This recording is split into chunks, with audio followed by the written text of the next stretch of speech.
Is this thing working? Welcome to the show today. We have a big show that we're going to, give to you today. And we want to thank you all for being patient with us on our Monday show. We have been under the weather this week. Yeah. This weekend. I didn't realize till I went back and listened to it yesterday afternoon. I was like, man, we're low energy. We were just not feeling it yesterday, and we are slowly recovering and getting better. So we expect to put on a bang-up show today, seeing as how it is Super Tuesday here in Texas. But make sure you get out and vote. But before you do all that, you need to like, share, follow, and please subscribe to Rumble or YouTube, your platform of choice, of course.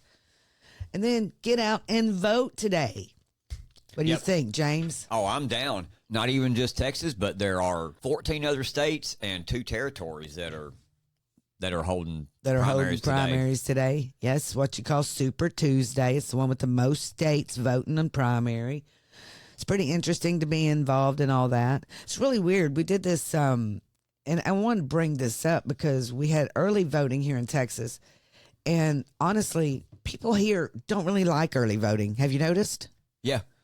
I mean, the early voting numbers were so low, and there was no turnout. And to be honest with you, you can't even find places to go vote unless you look it up and go to another town or any of our small little towns, which I'm not saying is a problem because on Super Tuesday is when we like to really vote. Yeah. Most people here in Texas do. Yeah. But I just found it wild that everybody's excited about Super Tuesday and they were not about the early voting. Well, I did look at some numbers yesterday. It was either Texas Scorecard or Michael Sullivan posted some numbers that came in from the early voting on both parties, and they were both terribly low. But the Republican Party was actually higher in the early voting this time than the Democrats were. Yeah, it's because the Republican Party has a war going on within it right now. But before we get into that, yeah, that's the thing you were just saying. Before we get into that, we need to do what we always do, and we need to encourage you as listeners, as citizens of your community, to be informed and become engaged. And that's what we've been working at these past couple of weeks, is to inform you, especially here in Texas, on the candidates and those things. So today... Yep, we finally get our turn to get out there and vote. Yep. So you can find a lot of information online. If you have any questions about who to vote for in your area, you can get a list of candidates from ballotpedia.com. And then you can also go and find and track your ballot. Plus, you can find polling places, locations in your area on www.votetexas.gov. That's for the Texas residents there. And so even yesterday, some people were asking questions. I seen this on Twitter, and it was on a Ken Paxton post. And somebody was asking the question, hey, can I take a list of these candidates in there? Here's a list that they printed on Twitter, or they put out on Twitter here. Can I print this list and take it in there with me? Some people were asking, can I take a handwritten note? People were asking, hey, what about using my phone? These kind of things. And we got varying answers. So we decided to look into this, but you can find the polling place rules. It is important to have, your candidates that you want to vote for listed some kind of way, or, Right. The last thing you want to do is go into the polling booth and then draw a blank. Exactly, because there's so many names, so many candidates, and Texas has so many districts, and you can't keep up with all of them. So you're really just trying to, do your area in order to be able to vote for who you need to vote for. Yeah, and here in Texas today, especially if you need to, you can go to www.sos.texas.gov. And that's the Secretary of State site, and they have a section on there concerning certain activities in vicinity of a polling place. The biggest questions we got is and these are the rules here. I'll kind of go through them. Use of firearms by law enforcement. They're allowed to do that whether they're on duty, whether they're off duty. Police officers, law enforcement officers can. Electioneering, which has been a big subject in Texas with the schools, the school principals, administrators, these people all sending the emails out, the election engineering. That's what Ken Paxton has filed suit against all these schools over. At the polling booth, cell phones, wireless communication devices, and printed or handwritten material. Cell phones, and this is what the rules say, persons are not allowed to use wireless communication devices within 100 feet of the voting stations. Additionally, persons are not allowed to use mechanical or electronic devices to record sound or images within 100 feet of the voting stations. So once you get within 100 feet of the voting stations, you cannot use any microphones, any cell phone video. You can't bring your cell phone out and use it. Written materials. And this is the big part right here, is the written materials, because I'm going to, if they will allow me to, I'm going to walk in there with a handwritten list today of the candidates. And so what it says about this, it says visitors are allowed to bring written material into voting stations to assist them in casting their ballot. However, it is important to remember that the prohibition on electioneering within 100 feet of the polling place does apply to written materials. Election judges and early voting clerks may use their discretion in determining if a voter is electioneering for or against any candidate, measure, or political party through the use of those written materials. So what you're saying is, if I write something down on a piece of paper on the candidates that I'm interested in, I can take that piece of paper in as long as I am not electioneering with that piece of paper? Yeah, as long as you're not holding it out for everybody else to see and going, hey, vote for this guy right here. Gotcha. That kind of thing. Yeah, that's good to know. Yeah. I'm probably a safe practice for that would be is when you walk in there, ask the question, hey, am I allowed to use this? Look at this. What I'm going to do is fold it back up, put it in my pocket. When I get into the voting booth, I will pull it out, look at it, just make my selections, put it back in my pocket, turn around, walk back out. I think you'd be fine in that kind of situation. But and that's where they say that you can bring them in with the discretion of the polling station judges. And even at that, if they see that there's some impropriety or electioneering, Right. going on, that kind of thing, they can ask you to leave. Yes, they can. So go in, get your ballot, do what go over to the judges, the lady sitting at the desk, get your name and your ballot, because they get signed in. Go and vote. If you have a piece of paper, you keep it in your hand. Don't open it till you get over there, and then open it and vote accordingly. This has always been done. And every single time that we've done polling, now they've made it so polarized to go vote. And they actually make it harder for you now. And they say, oh, they have all these things. Oh, well, democracy is on the ballot. You can't vote or whatever. But to me, it's harder to vote now than it used to be. What the heck? Just line up and go vote. Anyway, that's just how I feel about that. I have a lot of anger. Can you tell?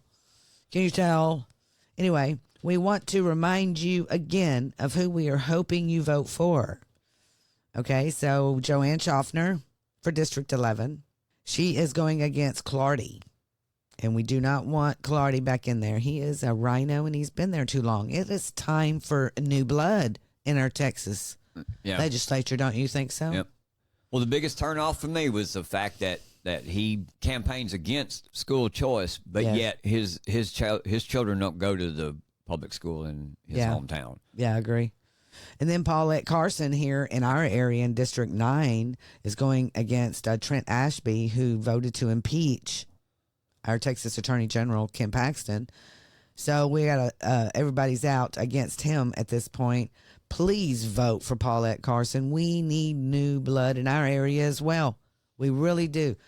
They really only should be there so long. They should not have a career in our Texas legislature. And the bad thing is, too, if you look on the ballots, you're going to see some unopposed races, too. And to me, that always makes me sad. It's like, man, somebody should have been able to have stepped up. There's a lot in Texas, and this is what we do end up fighting, is the old establishment, because no one stand up. And, I get it. Politics is tough, but we do have some fighters that have stood up, and Kim Paxton has endorsed a lot of them. So you can go on Attorney General Kim Paxton's page, and he's got everybody he has endorsed pinned to the top of every page: Facebook, Twitter, and True Social. You can find it all there. Yeah. And I know we've kind of hammered home these 5 candidates that we always keep bringing up, the 3 criminal court of appeals judges races that we're talking about, and District 9, District 11. These are our homers. We've hammered them home, But there are a lot more out there. And those are our endorsements, and that's so make sure you go out also and vote on the Texas Court Court of Criminal Appeals judges, Lee Finley, Gina Parker, and David Schenck. They were all on Fox News this morning. Yeah. At that, who was it? The Will diner. was at the diner, so There. that was pretty cool here in Texas. So it was pretty cool to see Texas is on the map. And like the rest of the country states, there is a war within the Texas GOP, according to this Politico article. I just want to know which side you're on.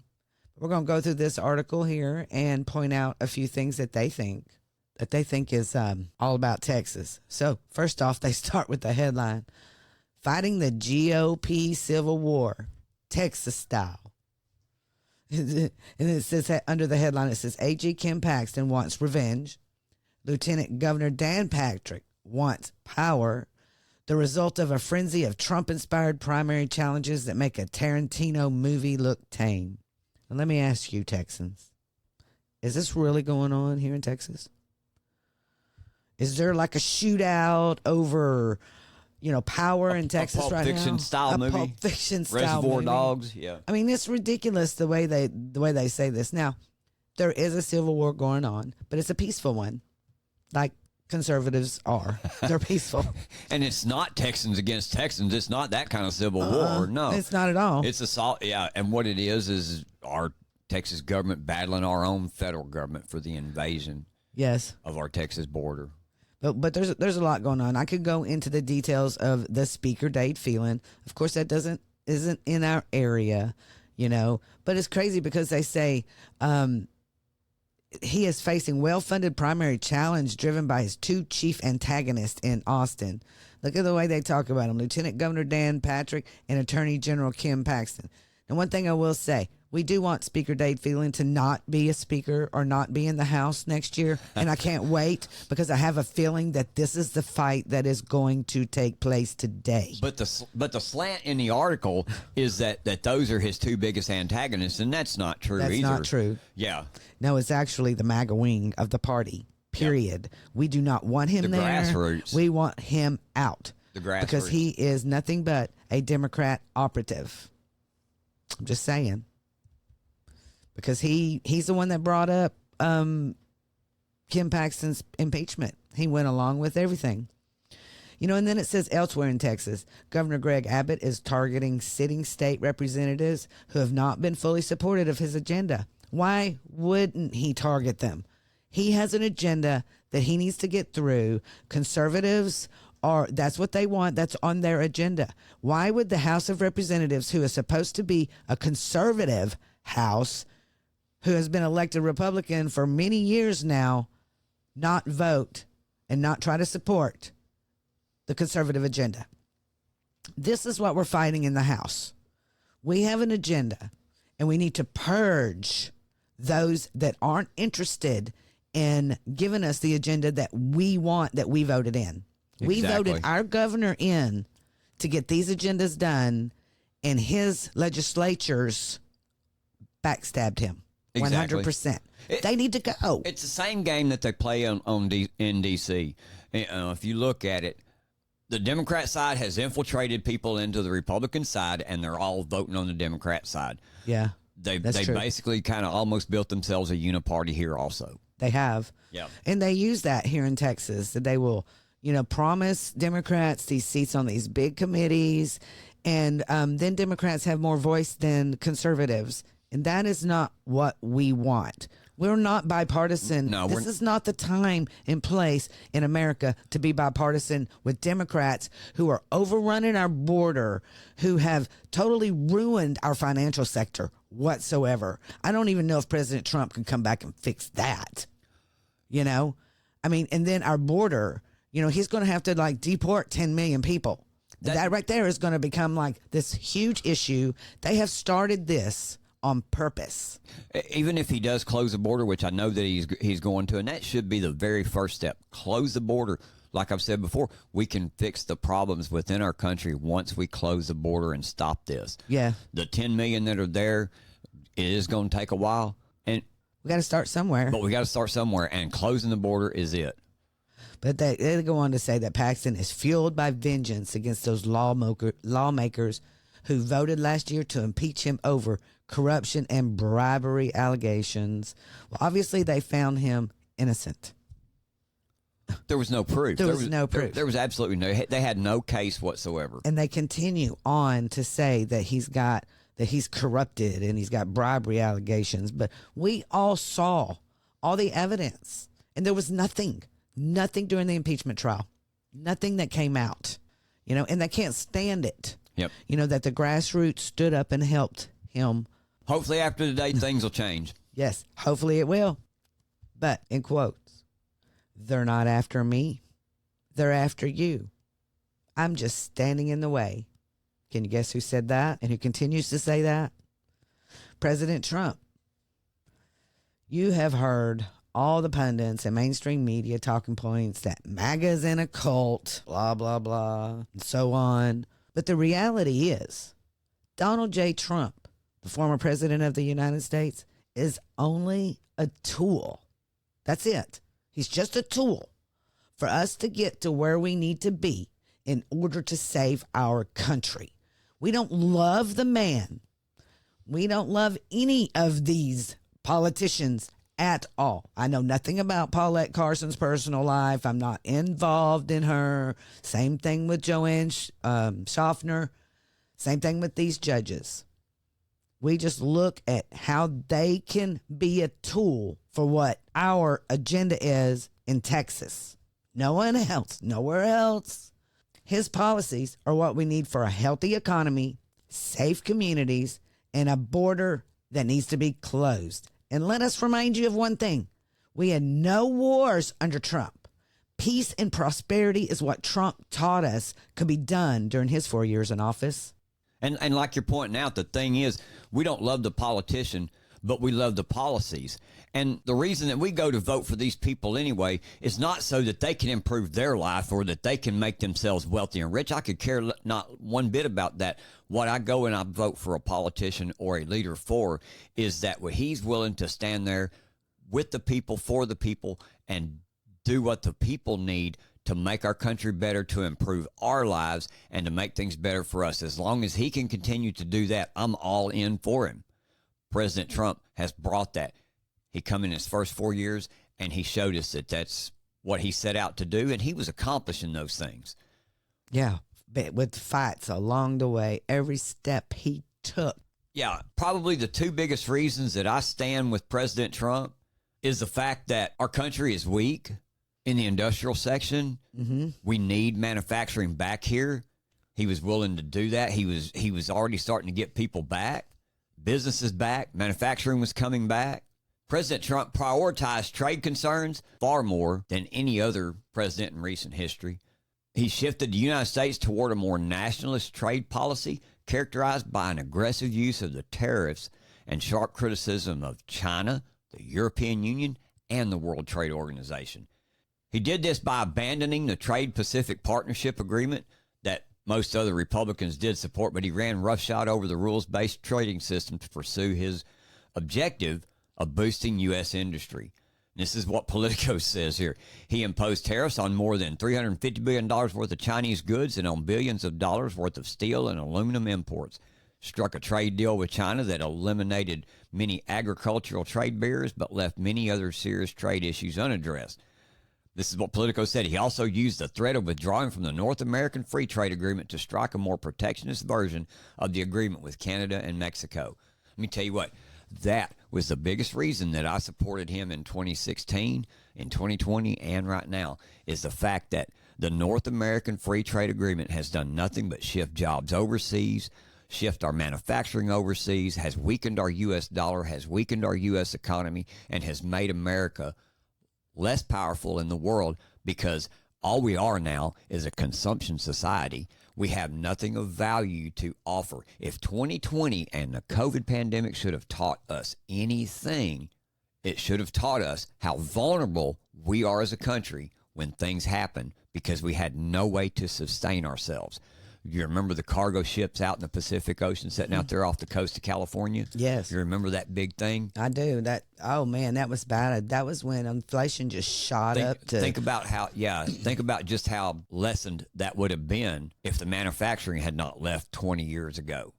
Yeah. You know, And what about our pharmaceuticals? our pharmaceuticals, all of our exactly. medicines are over there in China right now. Exactly. And President Trump, in his Agenda 47, has already said that that's one of the things he's going to work on is bringing Yes. our pharmaceuticals back over here. You know, China doesn't need to be making our medicine. Like, what the heck? Well, just like right now, if we have if we have another epidemic, Yes. are we We're gonna, in are, trouble. Are we going to be able to supply all the antibiotics that we're going to need for people here? We No. can't do it now. We're We already can't do it having now. shortages of antibiotics. Why do you think they keep giving you prednisone Yep. instead of antibiotics? That's he- exactly why. And here's the other thing that I love about President Trump is he doled out billions in aid to farmers because farmers were faced with years of declining prices, shrunken foreign markets. They've been struggling throughout the Trump administration. Trump officials tried to mend the food producers' finances by doling out billions in assistance to keep that industry afloat. When Biden took office, he wanted to stop those payments, and I'm not for sure if he has yet, but I'm pretty sure that he has. Yeah. Well, he's done everything he can to blow up anything that has to do with the farmers. I mean, look at what's going on across the world, not just here in America, what they're doing to the farmers. You've seen all the protesters. Have you seen the videos of the tractors and them bringing all their it's crazy poop from their farms and throwing it all in town? Yeah. Where's that, in London? I don't know. It was crazy. It was though. crazy. We've been watching the videos. But I've been sitting here and I've been going through President Trump's Agenda 47, and you can find all of his policies at www.donaldjtrump.com. But I am going to address one of the things that James was talking about, the trade. President Trump's America First trade policy. Now, he starts out right here and he says, in quotes, the Biden agenda taxes America to build up China. My agenda will be to tax China to build up America. And he says right here, he has announced a plan to replace the Biden system of punishing domestic producers and rewarding outsourcers with a new system that rewards domestic production while taxing foreign companies. Rather than raising taxes on American producers, President Trump will impose tariffs on foreign producers through a system of universal baseline tariffs on most imported goods. Thank goodness. Finally, somebody with smarts. And to expand on that point, higher tariffs will increase incrementally if other countries manipulate their currency or otherwise engage in unfair trading practices. Yes. And as tariffs on foreign countries go up, taxes on American workers, families, and businesses can come down. This is why we love President Trump's policies. Not the man, but the policies. Because he puts you in the room and gives you back the money that you have worked really hard for. Well, he addresses your issues that's going to help you make your life better. Yes. And he's got so many different things that he's doing, educational, rebuilding America's military, protecting students from Marxist maniacs infecting educational institutions. In other words, DEI, protecting Americans by taking on big pharma and ending global freeloading. This is something that he did back in his administration. He went after NATO. And it wasn't necessarily that he went after NATO. He wanted them to pay their fair share. That's it. Just pay what the contract said you're supposed to pay. Everyone is supposed to pay 2%. Why are we paying your 2% on top of everything else? That is his big deal. Exactly. And if NATO messes around and gets us into some kind of conflict or gets himself into some kind of conflict over there and they need somebody to come in and help them, we're going to be the first ones they call, and we're going to be the only ones there. That's it. With our military. Another thing that I really like, and I really wanted to point this out, it really hasn't been getting out there too much, but he has an agenda that says using impoundment to cut waste, stop inflation, and crush the deep state. He said, I will use the president's long-recognized impoundment power to squeeze the bloated federal bureaucracy for massive savings. This will be in the form of tax reductions for you. Once again, in his agenda, he's talking about you. He's putting you in the room. This will help quickly to stop the inflation and slash the deficit. Immediately, he's stopping the inflation on day one. Right there. Right there. If you don't understand how important his agendas are. You need to go and look and find out what the policies are. If you remember paying $1.39 for gas in 2020, and now you're paying $3.59, $3.75, $3.95 a gallon for gas. If you remember paying $2.15 for a gallon of milk, and you're looking at a gallon of milk now at $4.99. Yes. Eggs at $4, $6. If you know all of that, then you understand how important it is to let's get President Trump back into office. It is. It's very, very important. So everybody, make sure you get out and vote today. Use your voice, become informed, be engaged. Is this thing working? Rise up. Well, hey, everybody, that's it for today. Thanks for listening, and I hope you've enjoyed the show. Hope you've learned some things about what's going on around us in the nation and in your communities. We couldn't do this without your continued support either. We appreciate all of you showing up, taking the time to listen to us today. So please, like I say, make sure to hit the like button, share our show with all your friends. We'll see you next time on Is This Thing Working? And as always, I'm James, and that's my lovely co-host over there, Denise. and we'll see you next time. We're out.